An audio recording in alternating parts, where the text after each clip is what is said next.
স্বাগত বন্ধুরা, মিনুর গপ্পসপ্পর চ্যানেলে আজ শোনাব বিভূতিভূষণ মুখোপাধ্যায়ের লেখা রানুর প্রথম ভাগ গল্পটি। আমার ভাইঝি রানুর প্রথম ভাগের গণ্ডি পার হওয়া আর হইয়া উঠিল না। তাহার সহস্রবিধ অন্তরায়ের মধ্যে দুইটি বিশেষ উল্লেখযোগ্য। এক, তাহার প্রকৃতিগত অকালপক্য গিন্নিপনা, আর অন্যটি তাহার আকাশচুম্বী উচ্চাকাঙ্ক্ষা। তাহার দৈনিক জীবন প্রণালী লক্ষ্য করিলে মনে হয়, বিধাতা যদি তাহাকে একেবারে তাহার ঠাকুরমার মতো প্রবীণা গৃহিণী এবং কাকার মতো MA BL করিয়া পাঠাইতেন, তাহা হইলে তাহাকে মানাইতেও ভালো এবং সেও সন্তুষ্ট থাকিত। তাহার 30-40 বৎসর পরবর্তী ভাবিনারিত্ব হঠাৎ কেমন করিয়া 30-40 বৎসর পূর্বে আসিয়া পড়িয়া তাহার ক্ষুদ্র শরীর মনটিতে আর আটিয়া উঠিতেছে না। রানুর কার্যকলাপ দেখিলে এই রকমই একটা ধারণা মনে উপস্থিত হয়। প্রথমত, শিশুসুলভ সমস্ত ব্যাপারেই তাহার ক্ষুদ্র নাসিকাটি তাচ্ছিল্যে কুঞ্চিত হইয়া ওঠে। খেলাঘর সে মোটেই বরদাস্ত করিতে পারে না, ফ্রক জামাও না, এমনকি নোলক পরাও নয়। মুখটা গম্ভীর করিয়া বলে, আমার কি আর ওসবের বয়স আছে মেচকা? বলিতে হয়, না মা, আর কি, 3 কাল গিয়ে 1 কালে ঠেকল। রানু চতুর্থকালের কাল্পনিক দুশ্চিন্তা দুর্ভাবনায় মুখটা অন্ধকার করিয়া বসিয়া থাকে। আর দ্বিতীয়ত, কতকটা বোধহয় শৈশবের সহিত সম্পর্কিত বলিয়াই তাহার ঘোরতর বৃত্তৃষ্ণা প্রথম ভাগে। দ্বিতীয় ভাগ হইতে আরম্ভ করিয়া তাহার কাকার আইন পুস্তক পর্যন্ত আর সবগুলির সহিতই তাহার বেশ সৌহার্দ্য আছে এবং তাহাদের সহিতই তাহার দৈনিক জীবনের অর্ধেকটা সময় কাটিয়া যায় বটে, কিন্তু প্রথম ভাগের নামেই সমস্ত উৎসাহ একেবারে শিথিল হইয়া আসে। বেচারির মলিন মুখখানি ভাবিয়া মাঝে মাঝে আমি এলাকারি দিই, মনে করি, যাগ্গে বাপু, মেয়ে নাইবা এখন থেকে বই স্লেট নিয়ে মুখ গুজরে রইল, ছেলে হওয়ার পাপটা তো করেনি, নেহাতি দরকার বোধ করা যায় আর একটু বড় হোক, তখন দেখা যাবে ক্ষণ। এই রকমের দিনগুলো রানুর বেশ যায়। তাহার গিন্নিপনা সতেজে চলিতে থাকে এবং পড়াশোনারও বিষম ধুম পড়িয়া যায়। বাড়ির নানা স্থানের অনেক সব বই হঠাৎ স্থানভ্রষ্ট হইয়া কোথায় যে অদৃশ্য হয়, তাহার খোঁজ দুরূহ হইয়া ওঠে এবং উপরের ঘর নিচের ঘর হইতে সময়ে অসময়ে রানুর উঁচু গলার পড়ার আওয়াজ আসিতে থাকে। ওই কয়ে জফলা ঐক্য, ময়ে আকার, নয়ে হস্যই, কয়ে জফলা মানিক্য, বা পাখি সব করে রব, রাতি পোহাইল, অথবা তাহার রাঙ্গা কাকার আইন মুখস্থ করার ঢঙে হোয়ার অ্যাজ ইট ইজ ইত্যাদি। আমার লাগে ভালো, কিন্তু রানুর স্বাভাবিক স্ফূর্তির এই রকম দিনগুলো বেশি দিন স্থায়ী হইতে পারে না।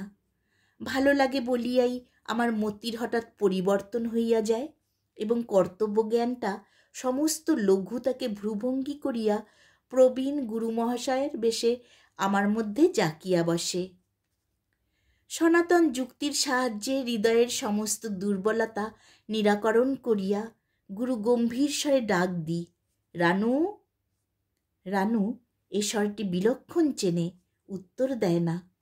মুখটি কাদো কাদো করিয়া নিতান্ত অসহায় ভালো মানুষের মতো ধীরে ধীরে আসিয়া মাথা নিচু করিয়া দাঁড়ায়। আমার আওয়াজটা তাহার গলায় যেন একটা ফাঁস পড়াইয়া টানিয়া আনিয়াছে।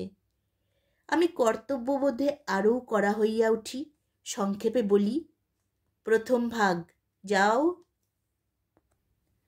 ইহার পরে প্রতিবারই যদি নির্বিবাদে প্রথম ভাগটি আসিয়া পড়িত এবং যেন তেন প্রকারেণ 2টা শব্দও গিলাইয়া দেওয়া যাইত, তো হাতে খড়ি হওয়াই স্তক এই যে 2.5টা বৎসর গেল, ইহার মধ্যে মেয়েটাও যে প্রথম ভাগের ও কয়েকটা পাতা শেষ করিতে পারিত না এমন নয়, কিন্তু আমার হুকুমটা ঠিকমতো তামিল না হইয়া কতকগুলা জটিল ব্যাপারের সৃষ্টি করে মাত্র।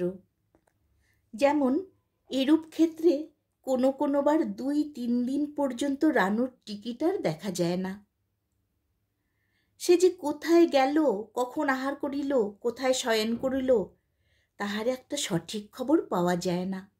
2-3 দিন পরে হঠাৎ যখন নজরে পড়িল, তখন হয়তো সে তাহার ঠাকুরদাদার সঙ্গে চায়ের আয়োজনে মাতিয়া গিয়াছে, কিংবা তাহার সামনে প্রথম ভাগটাই খুলিয়া রাখিয়া তাহার কাকাদের পড়ার খরচ পাঠানো, কিংবা আহার্য দ্রব্যের বর্তমান দুর্মূল্যতা প্রভৃতি সংসারের কোনো একটা দুরূহ বিষয় লইয়া প্রবল বেগে জ্যাঠামি করিয়া যাইতেছে, অথবা তাহার বাগানের যোগাড় যন্ত্রের দক্ষিণ হস্তস্বরূপ হইয়া সব বিষয়ে নিজের মন্তব্য দিতে দিতে সঙ্গে সঙ্গে ঘুরিয়া বেড়াইতেছে।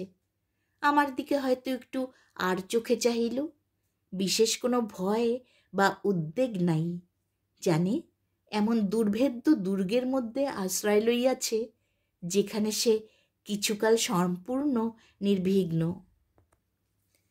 আমি হয়তো বলিলাম, কই রানু, তোমায় না 3 দিন হলো বই আনতে বলা হয়েছিল?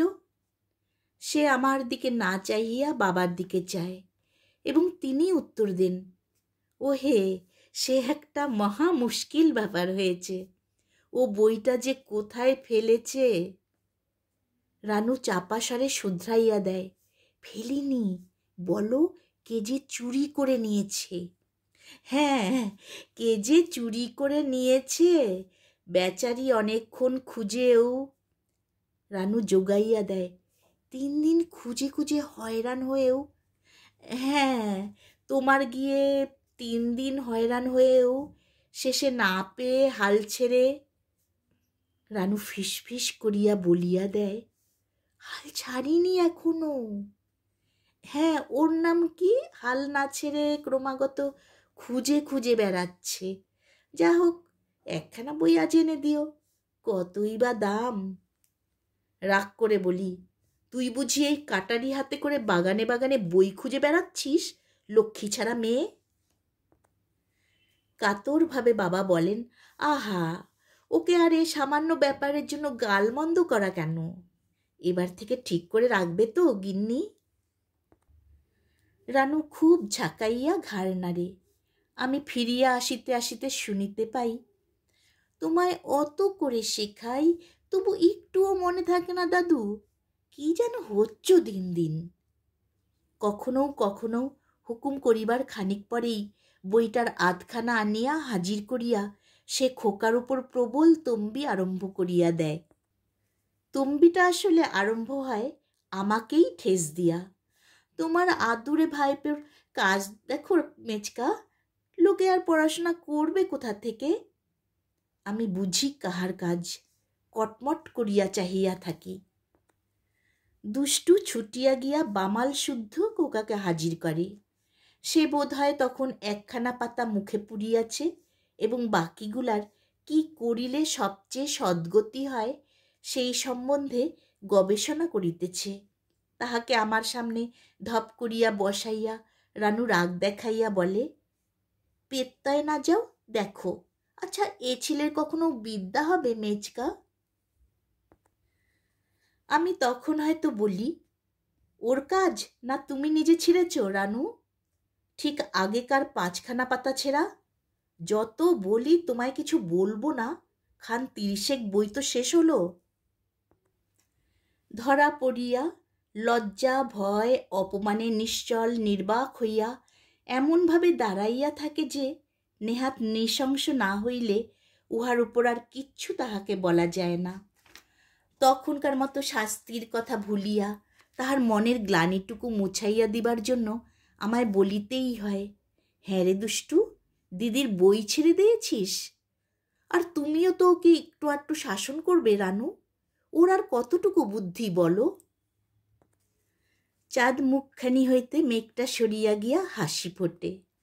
তখন আমাদের 2 জনের মধ্য হইতে প্রথম ভাগের ব্যবধানটা একেবারে বিলুপ্ত হইয়া যায়, এবং রানু দিব্য সহজভাবে তাহার গিন্নিপনার ভূমিকা আরম্ভ করিয়া দেয়। এই সময়টা সে হঠাৎ এত বড় হইয়া যায় যে ছোট ভাইটি হইতে আরম্ভ করিয়া বাপ, খুড়া, ঠাকুরমা, এমনকি ঠাকুরদাদা পর্যন্ত সবাই তাহার কাছে নিতান্ত ক্ষুদ্র এবং স্নেহ ও করুণার পাত্র হইয়া পড়ে। এই রকম একটি প্রথম ভাগ ছেড়ার দিনে কথাটা এইভাবে আরম্ভ হইল। কি করে শাসন করব বলো মেজকা? আমার কি নিঃশ্বাস ফেলবার সময় আছে? খালি কাজ, কাজ আর কাজ। হাসি পাইলেও গম্ভীর হইয়া বলিলাম, তা বটে, কত দিকে আর দেখবে? যে দিকটা না দেখেছি সেই দিকেই গোল। এই তো খোকার কাণ্ড চোখেই দেখলে। কেন রে বাপু, রানু ছাড়া আর বাড়িতে কেউ নেই? খাবার বেলা তো অনেকগুলি মুখ। বলো মেচকা, আচ্ছা কাল তোমার ঝাল তরকারিতে নুন ছিল? বলিলাম, না, একেবারে মুখে দিতে পারিনি। তার হেতু হচ্ছে রানু কাল রান্নাঘরে যেতে পারেনি, ফুরসত ছিল না। এই তো সবার রান্নার ছিরি। আজ আর সেরকম কম হবে না, আমি নিজের হাতে দিয়ে এসেছি নুন। আমার শখের ঝাল তরকারি খাওয়া সম্বন্ধে নিরাশ হইয়া মনের দুঃখ মনে চাপিয়া বলিলাম, তুমি যদি রোজ একবার করে দেখো মা। গলা দুইটি অভিমানে ভারী হইয়া উঠিল। হবার জো নেই মেচকা, রানু হয়েছে বাড়ির আতঙ্ক। ওরে, ওই বুঝি রানু ভাড়ার ঘরে ঢুকেছে। রানু বুঝি মেয়েটাকে টেনে দুধ খাওয়াতে বসেছে। দেখ দেখ, তোকে কে এত গিন্নিত্ব করতে বললে বাপু? হ্যাঁ মেচকা, এত বড়টা হলুম, দেখেছ কখনো আমায় গিন্নিত্ব করতে? কখনো এক রত্তিও? বলিলাম, বলে দিলেই হলো একটা কথা, ওদের আর কি। মুখটি বুঝে শুনে যাই। একজন হয়তো বললেন, ওই বুঝি রানু রান্নাঘরে সে ধুলো। রাঙি বিড়ালটা বলে, আমি পদে আছি। কেউ চেঁচিয়ে উঠলেন, ওরে, রানু বুঝি ওর বাপের। আচ্ছা মেজকা, বাবার ফুলদানিটা আমি ভেঙেছি বলে তোমার একটু অবিশ্বাস হয়? এ ঘটনাটা সবচেয়ে নূতন। গিন্নিপনা করিয়া জল বদলাইতে গিয়া রানুই ফুলদানিটা চুরমার করিয়া দিয়াছে। ঘরে আর দ্বিতীয় কেহ ছিল না। আমি বলিলাম, কই, আমি তো মরে গেলেও এ কথা বিশ্বাস করতে পারি না। ঠোঁট ফুলাইয়া রানু বলিল, যার ঘটে একটুও বুদ্ধি আছে সে করবে না। আমার কি দরকার মেজকা ফুলদানিতে হাত দেবার? কেন, আমার নিজের পেটথম ভাগ কি ছিল না যে বাবার ফুলদানি ঘাঁটতে যাব? প্রথম ভাগের উপর দরদ দেখিয়া ভয়ানক হাসি পাইল। চাপিয়া রাখিয়া বলিলাম, মিছি মিছি দোষ দেয়া ওদের কেমন একটা রোগ হয়ে পড়েছে। দুষ্টু একটু মুখ নিচু করিয়া রহিল। তাহার পর সুবিধা পাইয়া তাহার সদ্য দোষটুকু সম্পূর্ণরূপে স্খালন করিয়া লইবার জন্য আমার কোলে মুখ গুজিয়া আরও অভিমানের সুরে আস্তে আস্তে বলিল, তোমারও এ রোগটা একটু একটু আছে মেচকা। এক্ষুনি বলছিলে আমি পেটথম ভাগটা ছিঁড়ে এনেছি। মেয়ের কাছে হারিয়া গিয়া হাসিতে হাসিতে তাহার কেশের মধ্যে অঙ্গুলি সঞ্চালন করিতে লাগিলাম। বই হারানো কি ছেঁড়া, পেট কামড়ানো, মাথা ব্যথা, খোকাকে ধরা প্রভৃতি ব্যাপারগুলো যখন অনেক দিন তাহাকে বাঁচাইবার পর নিতান্ত একঘেয়ে এবং শক্তিহীন হইয়া পড়ে, তখন দুই একদিনের জন্য নেহাত বাধ্য হইয়াই রানু বই স্লেট লইয়া হাজির হয়। অবশ্য পড়াশুনো কিছুই হয় না। প্রথমে গল্প জমাইবার চেষ্টা করে। সংসারের উপর কোনো কিছুর জন্য মনটা খিচড়াইয়া থাকায় কিংবা অন্য কোনো কারণে যদি সকলের নিজ নিজ কর্তব্য সম্বন্ধে আমার মনটা বেশি সজাগ থাকে, তো ধমক খাইয়া বই খোলে। তাহার পর পড়া আরম্ভ হয়। সেটা রানুর পাঠাভ্যাস কি আমার ধৈর্য, বাৎসল্য, সহিষ্ণুতা প্রভৃতি সদ্গুণের পরীক্ষা, তাহায় স্থির করিয়া বলা কঠিন। 2.5 বৎসর গিয়াছে। ইহার মধ্যে রানু অজ আমর পাতা শেষ করিয়া অচল অধমের পাতায় আসিয়া অচলা হইয়া আছে। বই খুলিয়া আমার দিকে চায়, অর্থাৎ বলিয়া দিতে হইবে। আমি প্রায়ই পড়াশোনার আবশ্যকতা সম্বন্ধে একটি ক্ষুদ্র উপদেশ দিয়া আরম্ভ করি। আচ্ছা রানু, যদি পড়াশোনা না করো তো বিয়ে হলেই যখন শ্বশুরবাড়ি চলে যাবে, মেজ কাকা কী রকম আছে, তাকে কেউ সকালবেলা চা দিয়ে যায় কি না, নাইবার সময় তেল কাপড় গামছা দিয়ে যায় কি না, অসুখ হলে কেউ মাথায় হাত বুলিয়ে দেয় কি না, এসব কি করে খোঁজ নেবে? রানু তাহার মেজ কাকার ভাবি দুর্দশার কথা কল্পনা করিয়া মৌন থাকে, কিন্তু বোধ হয় প্রথম ভাগ পারাবার পার হইবার কোনো সম্ভাবনাই না দেখিয়া বলে, আচ্ছা মেচকা, একেবারে দ্বিতীয় ভাগ পড়লে হয় না? আমায় একটুও বলে দিতে হবে না। এই শোনো, ওই কয়ে জফরলা। রাগিয়া বলি, ওই ডেপোমি ছাড় দেখিন, ওই জন্যেই তোমার কিছু হয় না। নাও পড়ো, সেদিন কত দূর হয়েছিল? অচল অধম শেষ করেছিলে? রানু নিষ্প্রভভাবে ঘাড় নাড়িয়া জানায়, হ্যাঁ। বলি, পড়ো তাহলে একবার। অচল কথাটির উপর কচি আঙ্গুলটি দিয়া চুপ করিয়া বসিয়া থাকে। আমার মাথার রক্ত গরম হইয়া উঠিতে থাকে এবং স্নেহ করুণা প্রভৃতি স্নিগ্ধ চিত্তপ্রবৃত্তিগুলো বাষ্প হইয়া উড়িয়া যাইবার উপক্রম হয়। মেজাজেরই বা আর দোষ দি কি করিয়া? আজ 1 বৎসর ধরিয়া এই অচল অধম লইয়া কসরত চলিতেছে, এখনও রোজই এই অবস্থা। তবুও ক্রোধ দমন করিয়া গম্ভীরভাবে বলি, ছাই হয়েছে। আচ্ছা বলো, অ চ আর ল, অচল। রানু অয়ের উপর হইতে আঙ্গুলটা না সরাইয়া 3টি অক্ষর পড়িয়া যায়। অধমও ওইভাবেই শেষ হয়, অথচ যারা 1.5 বৎসর শুধু অক্ষর চেনায় গিয়েছিল, তখন জিজ্ঞাসা করিতে হয় কোনটা অ। রানু ভীতভাবে আমার দিকে চাহিয়া আঙ্গুলটি সরাইয়া লয়ের উপর রাখে।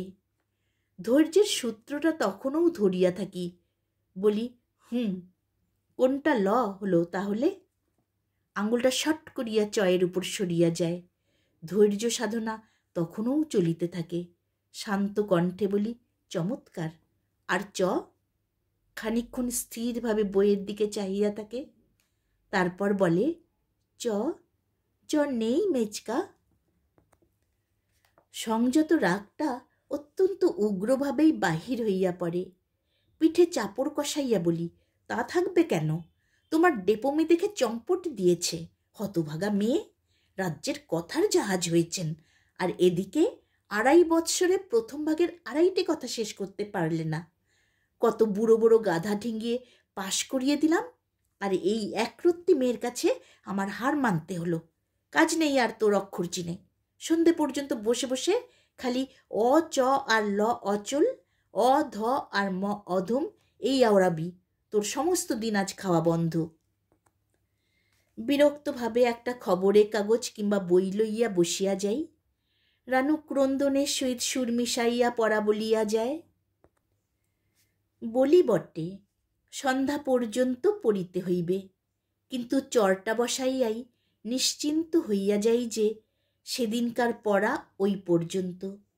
রানু এতক্ষণ চোখের জলের ভরসাতেই থাকে এবং অশ্রু নামিলেই সেটাকে খুব বিচক্ষণতার সঙ্গে কাজে লাগায়।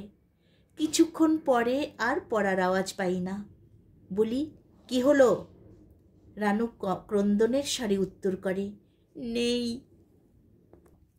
কি নেই? বলিয়া ফিরিয়া দেখি চোখের জল অচল অধমের উপর ফেলিয়া আঙ্গুল দিয়া ঘষিয়া ঘষিয়া কথা দুইটা বিলকুল উড়াইয়া দিয়াছে, একেবারে নিচের 2-3খানা পাতার খানিকটা পর্যন্ত। কিংবা আঙ্গুলের ডগায় চোখের ভিজা কাজল লইয়া কথা দুইটিকে চিরান্ধকারে ডুবাইয়া দিয়াছে। এইরূপ অবস্থাতেই বলে, আর দেখতে পাচ্ছি না মেচকা। এই রকম আরও সব কাণ্ড। চরটা মারা পর্যন্ত মনটা খারাপ হইয়া থাকে। তাহা ভিন্ন ওর ধূর্তামি দেখিয়া হাসিও পায়। মেয়েদের পড়াশোনা সম্বন্ধে আমার থিওরিটা ফিরিয়া আসে। বলি, না, তোর আর পড়াশোনা হলো না রানু। স্লেটটা নিয়ে আয় দেখিন, দেগে দি বুলো, পিঠটায় লেগেছে বেশি, দেখি। রানু বুঝিতে পারে তাহার জয় আরম্ভ হইয়াছে, এখন তাহার সব কথাই চলিবে। আমার কাঁধটা জড়াইয়া আস্তে আস্তে ডাকে, মেচকা। উত্তর দি, কি? আমি মেচকা বড় হইনি? তা তো খুব হয়েছ, কিন্তু কই বড়র মতন। বাধা দিয়া বলে, তাহলে স্লেট ছেড়ে ছোট কাকার মতন কাগজ পেন্সিল নিয়ে আসবো। 4টে উড পেন্সিল আছে আমার, স্লেটে খোকা বড় হয়ে লিখবে ক্ষণ। হঠাৎ শিহরিয়া উঠিয়া বলে, ও মেচকা, তোমার দুটো পাকা চুল গো, সর্বনাশ, বেছে দি। বলি, দাও। আচ্ছা রানু, এই তো বুড়ো হতে চললাম, তুইও 2 দিন পরে শ্বশুরবাড়ি চলবি, লেখাপড়া শিখলিনি। মরলাম কি বাঁচলাম, কি করে খোঁজ নিবি আমায় কেউ দেখে শুনে কিনা, রেধে টেধে দেয় কিনা? রানু বলে, পড়তে তো জানি মেচকা, খালি প্রথম ভাগটাই জানি না, বড় হয়েছি কি না।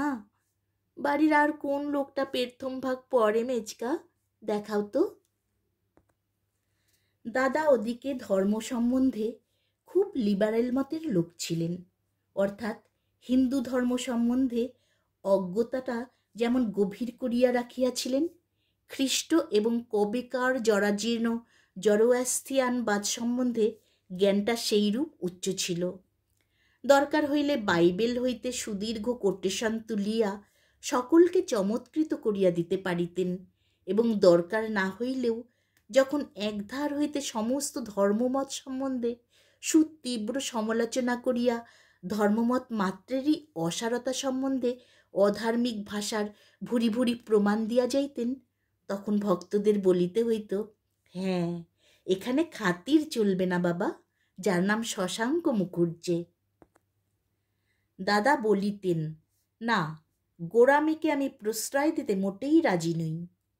প্রায় সব ধর্মবাদকেই তিনি গোঁড়ামি নামে অভিহিত করিতেন, এবং গালাগাল না দেওয়াকে কহিতেন প্রশ্রয় দেওয়া। সেই দাদা এখন একেবারে অন্য মানুষ। তিনি সন্ধ্যা না করিয়া জল খান না, এবং জলের অতিরিক্ত যে বেশি কিছু খান বলিয়াই বোধ হয় না। পূজা পাঠ হোম লইয়াই আছেন, এবং বাক ও কর্মের সুচিতা সম্বন্ধে এমন একটা গেল গেল ভাব যে আমাদের তো প্রাণ যায় যায় হইয়া উঠিয়াছে। ভক্তেরা বলে, ওরকম হবে, এ তো জানা কথাই, এই হচ্ছে স্বাভাবিক বিবর্তন, এ একেবারে খাঁটি জিনিস দাঁড়িয়েছে। সকলের চেয়ে চিন্তার বিষয় হইয়াছে যে এই অসহায় লাঞ্ছিত হিন্দু ধর্মের জন্য একটা বড় রকম ত্যাগ স্বীকার করিবার নিমিত্ত দাদা নিরতিশয় ব্যাকুল হইয়া উঠিলেন, এবং হাতের কাছে আর তেমন কিছু আপাতত না পাওয়ার ঝোঁকটা গিয়া পড়িয়াছে ছোট কন্যাটির উপর। একদিন বলিলেন, ওহে শৈলেন, একটা কথা ভাবছি। ভাবছি বলি কেন, একরকম স্থিরই করে ফেলেছি। মুখে গম্ভীর তেজস্বিতার ভাব দেখিয়া সভয়ে প্রশ্ন করিলাম, কি দাদা? গৌরীদান করব স্থির করেছি। তোমার রানুর কত বয়স হলো? বয়স না বলিয়া বিস্মিতভাবে বলিলাম, সে কি দাদা, এ যুগে? দাদা সংযত অথচ দৃঢ় কণ্ঠে বলিলেন, যুগের এ আর সে নেই শৈলেন, ওইখানেই তোমরা ভুল করো। কাল এক অনন্তব্যাপী অখণ্ড সত্তা, এবং যে শুদ্ধ সনাতন ধর্ম, সেই কালকে। একটু অস্থির হইয়াই বলিলাম, কিন্তু দাদা, ও যে এখনো দুগ্ধপোষ্য শিশু। দাদা বলিলেন, এবং শিশুই থাকবে ও, যতদিন তোমরা বিবাহ বন্ধনের দ্বারা ওর আত্মার সংস্কার ও পূর্ণ বিকাশের অবসর করে না দিচ্ছ। এটা তোমায় বোঝাতে হলে আগে আমাদের শাস্ত্রকাররা। অসহিষ্ণুভাবে বলিলাম, সে তো বুঝলাম, কিন্তু ওর তো এই সবে 8 বছর পেরুল দাদা, ওর শরীরই বা কতটুকু, আর তার মধ্যে ওর আত্মাই বা কোথায়, তা তো বুঝতে পারি না। আমার কথা হচ্ছে। দাদা সেদিকে মন না দিয়া নিরাশভাবে বলিলেন, 8 বৎসর পেরিয়ে গেছে? তাহলে আর কই হলো শৈলেন? মনু বলেছেন, অষ্টবর্ষা ভবেদ গৌরী, নববর্ষে তো রোহিণী। জানি অত বড় পুণ্যকর্ম কি আমার হাত দিয়ে সমাধান হবে? ছোটটার বয়স কত হলো? রানুর ছোট রেখা 5 বৎসরের। দাদা বয়স শুনিয়া মুখটা কুঞ্চিত করিয়া একটু মৌন রহিলেন। 5 বৎসরের কন্যাদানের জন্য কোনো একটা পুণ্যফলের ব্যবস্থা না করিয়া যাওয়ার জন্য মনুর উপরই চটিলেন, কিংবা অত পিছাইয়া জন্ম লওয়ার জন্য রেখার উপরই বিরক্ত হইলেন, বুঝিতে পারিলাম না। কিছুক্ষণ নীরব থাকিয়া একটি দীর্ঘশ্বাস ফেলিয়া সে স্থান ত্যাগ করিলেন। আমিও আমার রুদ্ধশ্বাসটা মোচন করিলাম। মনে মনে কহিলাম, যাক, মেয়েটার একটা ভাড়া গেল। 2 দিন পরে দাদা ডাকিয়া পাঠাইলেন। উপস্থিত হইলে বলিলেন, আমি ওই সমস্যাটুকুর একরকম সমাধান করে ফেলেছি শৈলেন, অর্থাৎ তোমার রানুর বিবাহের কথাটা আর কি। ভেবে দেখলাম যুগ ধর্মটা একটু বজায় রেখে চলাই ভালো বই কি। আমি হাঁপ ছাড়িয়া বাঁচিলাম। হর্ষের সহিত বলিলাম, নিশ্চয়ই শিক্ষিত সমাজে কোথায় 16-17 বছরে বিবাহ চলছে দাদা? এ সময় একটা কচি মেয়েকে, যার 9 বছরেও পুরো হয়নি, তা ভিন্ন খাটো গরম বলে। ঝাঁটা মারো তোমার শিক্ষিত সমাজকে, আমি সে কথা বলছি না। বলছিলাম যে যদি এই সময়েই রানুর বিয়ে দিই তা মন্দ কি? বেশ তো, যুগ ধর্মটাও বজায় রইল, অথচ ওদিকে গৌরীদানেরও খুব কাছাকাছি রইল। ক্ষতি কি? এটা হবে যাকে বলতে পারা যায় মডিফাইড গৌরীদান আর কি। আমি একেবারে থ হইয়া গেলাম। কি করিয়া যে দাদাকে বুঝাইব কিছুই ঠিক করিয়া উঠিতে পারিলাম না। দাদা বলিলেন, পণ্ডিত মশায়েরও মত আছে। তিনি অনেক ঘাটাঘাটি করে দেখে বললেন, কলিতে এইটি গৌরীদানের সমফলপ্রসূ হবে। আমি দুঃখ ও রাগ মিটাইবার একটা আধার পাইয়া একটু উষ্মার সহিত বলিলাম, পণ্ডিত মশাই তাহলে একটা নীচ মিথ্যা কথা আপনাকে বলেছেন দাদা। আপনি সন্তুষ্ট হলে উনি এ কথাও বোধহয় শাস্ত্র ঘেটেই বলে দেবেন যে মেয়েকে হাত পা বেঁধে জলে ফেলে দিলেও আজকাল গৌরীদানের ফল হবার কথা। কলিযুগটা তো ওদের কল্পবৃক্ষ হয়ে দাঁড়িয়েছে। যখন যে বিধানটা চাইবেন পাকা ফলের মতো টুপ করে হাতে এসে পড়বে। 2 জনেই কিছুক্ষণ চুপ করিয়া রহিলাম। আমি কথা কহিলাম, যাক, ওরা বিধান দেন, দিন বিয়ে। আমি এখন আসি, একটু কাজ আছে। আসিবার সময় ঘুরিয়া বলিলাম, হ্যাঁ, শরীরটা খারাপ বলে ভাবছি 1 মাস চারেক একটু পশ্চিমে গিয়ে কাটাবো। সপ্তাহখানেকের মধ্যে বোধহয় বেরিয়ে পড়তে পারবো। বলিয়া চলিয়া আসিলাম। অভিমানের সাহায্যে ব্যাপারটা 3 মাস 4 কোনো রকমে ঠেকাইয়া রাখিলাম। কিন্তু তাহার পর দাদা নিজেই এমন অভিমান শুরু করিয়া দিলেন যে আমারই হার মানিতে হইল। ধর্মের পথে অন্তরায় হইবার বয়স এবং শক্তি বাবার তো ছিলই না। তবুও নাতনির মায়ায় তিনি দোমনা হইয়া কিছুদিন আমারই পক্ষে রহিলেন। তারপর ক্রমে ক্রমে ওই দিকেই ঢুলিয়া পড়িলেন। আমি বেখাপ্পা রকম একলা পড়িয়া গিয়া একটা মস্ত বড় ধর্মদ্রোহীর মতো বিরাজ করিতে লাগিলাম। রানুকে ঢালুয়া ছুটি দিয়াছি। মায়াবিনী অচিরেই আমাদের পর হইবে বলিয়া যেন ক্ষুদ্র বুকখানির সমস্তটুকু দিয়া আমাদের সংসারটি জড়াইয়া ধরিয়াছে। পারুক না পারুক, সে সমস্ত কাজেই আছে, এবং যেটা ঠিক মতো পারে না সেটার জন্য এমন একটা সংকোচ, এমন একটা বেদনা আজকাল তাহার দেখিতে পাই, যাতে সত্যই মনে হয় নকলের মধ্যে দিয়া মেয়েটার এবার আসল গৃহিণীপনার ছোঁয়াচ লাগিয়াছে। অসহায় মেজো কাকাটি তো চিরদিনই তাহার একটা বিশেষ পোষ্য ছিলই। আজকাল আবার প্রথম ভাগ বিবর্জিত সুপ্রচুর অবসরের দরুন একেবারে তাহার কোলের শিশুটি হইয়া পড়িয়াছে বলিলে চলে। সময় সময় গল্পও হয়। আজকাল বিয়ের গল্পটা হয় বেশি। অন্যের সঙ্গে এ বিষয় লইয়া আলোচনা করিতে রানু ইদানিং লজ্জা পায় বটে, কিন্তু আমার কাছে কোনো দ্বিধাকুণ্ঠাই আসিবার অবসর পায় না। তাহার কারণ আমাদের 2 জনের মধ্যে সমস্ত লঘুত্ব বাদ দিয়া গুরু গম্ভীর সমস্যাবলীর আলোচনা চলিতে থাকে। বলি, তা না হয় হলো রানু, তুমি মাসে 2বার করে শ্বশুরবাড়ি থেকে এসে আমাদের সংসারটা গুছিয়ে দিয়ে গেলে, আর সবই করলে, কিন্তু তোমার মেজ কাকাটির কি বন্দোবস্ত করছো? রানু বিমর্ষ হইয়া ভাবে, বলে, আমরা সব বলে বলে তো হয়রান হয়ে গেলাম মেজকা।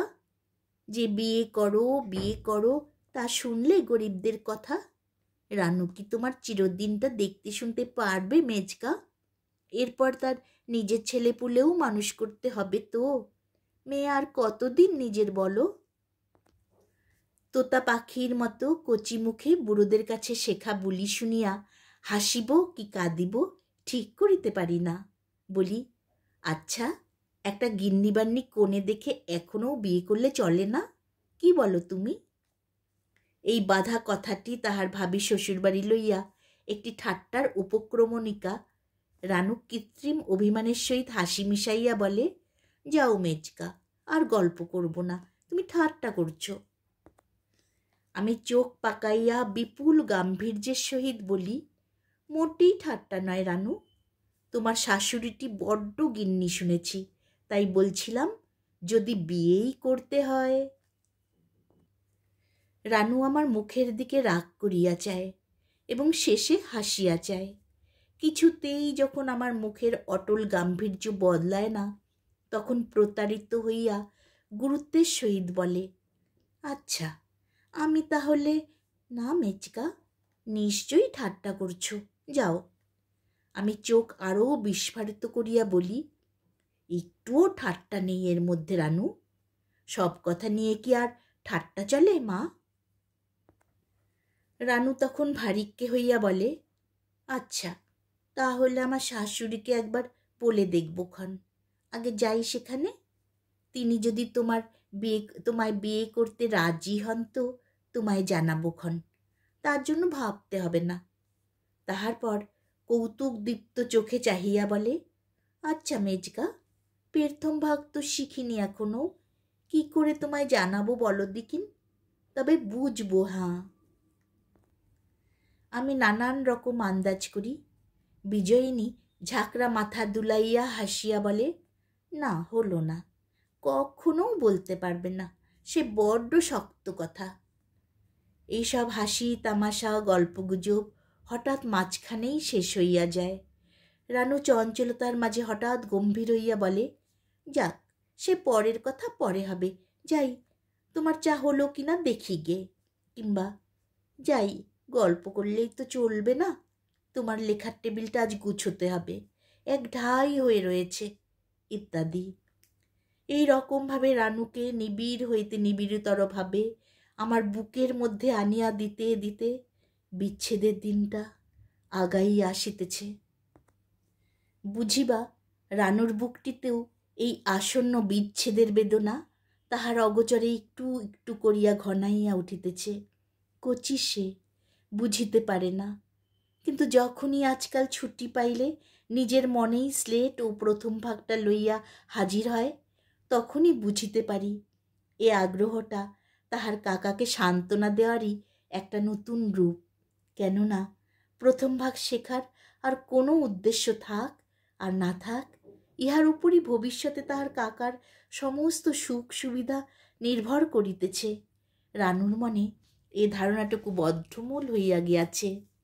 এখন আর একেবারেই উপায় নাই বলিয়া তাহার শিশু মনটি ব্যথায় ভরিয়া ওঠে।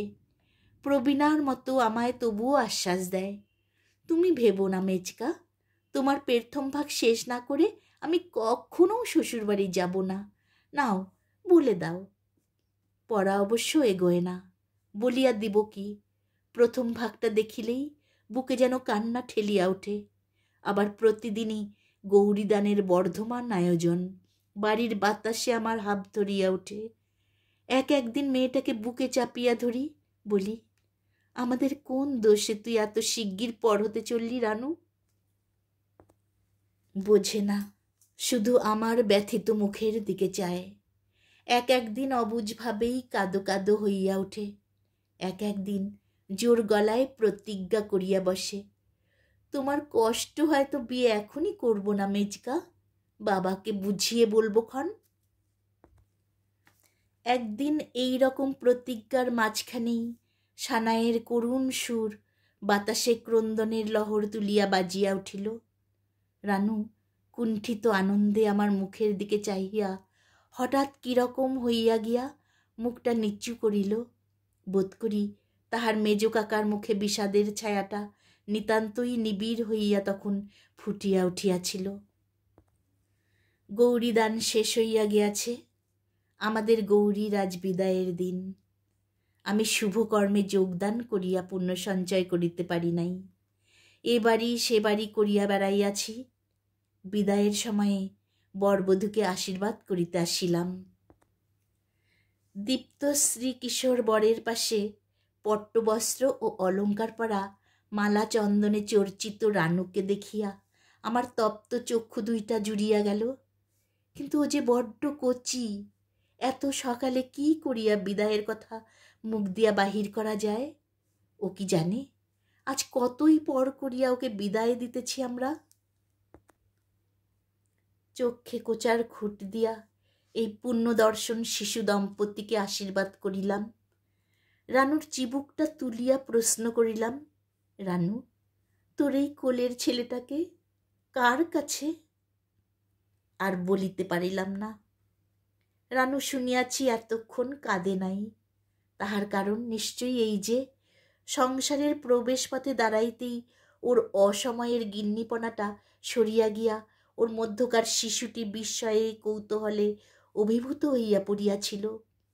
আমার কথার আভাসে সেই শিশুটি নিজের অসহায়তায় আকুল হইয়া পড়িল। আমার বাহুতে মুখ লুকাইয়া রানু উচ্ছ্বসিত আবেগে ফুলিয়া ফুলিয়া কাঁদিয়া উঠিল। কখনো কচি মেয়ের মতো ওকে ভুলাইতে হয় নাই। আমার খেলাঘরের মা হইয়া ওই এতদিন আমায় আদর করিয়াছে, আশ্বাস দিয়াছে। সেইটাই আমাদের সম্বন্ধের মধ্যে যেন সহজ এবং স্বাভাবিক হইয়া পড়িয়াছিল। ভালো মানাইত। আজ প্রথম ওকে বুকে চাপিয়া সান্ত্বনা দিলাম, যেমন দুধের ছেলে মেয়েকে শান্ত করে, বুঝাইয়া, মিথ্যা কহিয়া, কত প্রলোভন দিয়া। তবুও কি থামিতে চায়? ওর সব হাসির অন্তরালে এতদিন যে গোপনে শুধু অশ্রুই সঞ্চিত হইয়া উঠিতেছিল। অনেকক্ষণ ফোপাইয়া ফোপাইয়া সে থামিল। অভ্যাস মতো আমার করতল দিয়াই নিজের মুখটা মুছাইয়া লইল। তাহার পর হাতটাতে একটু টান দিয়া আস্তে আস্তে বলিল, এদিকে এসো, শোনো মেজকা। দুইজনে একটু সরিয়া গেলাম। সকলে এই সময় মাতা পুত্রের অভিনয়ের দিকে চাহিয়া রহিল। রানু বুকের কাছ হইতে তাহার সুপ্রচুর বস্ত্রের মধ্যে থেকে লাল ফিতায় যত্ন করিয়া বাঁধা 10-12খানি প্রথম ভাগের একটা বান্ডিল বাহির করিল। অশ্রুসিক্ত মুখখানি আমার মুখের দিকে তুলিয়া বলিল, প্রথম ভাগগুলো হারাইনি মেজকা, আমি দুষ্টু হয়েছিলুম, মিছে কথা বলতুম। গলা ভাঙ্গিয়া পড়ায় একটু থামিল, আবার বলিল। গলা ভাঙ্গিয়া পড়ায় একটু থামিল, আবার বলিল, সবগুলো নিয়ে যাচ্ছি মেজকা, খুব লক্ষ্মী হয়ে পড়ে পড়ে এবার শিখে ফেলব। তারপরে তোমায় রোজ রোজ চিঠি লিখব। তুমি কিচ্ছু ভেবো না মেজকা।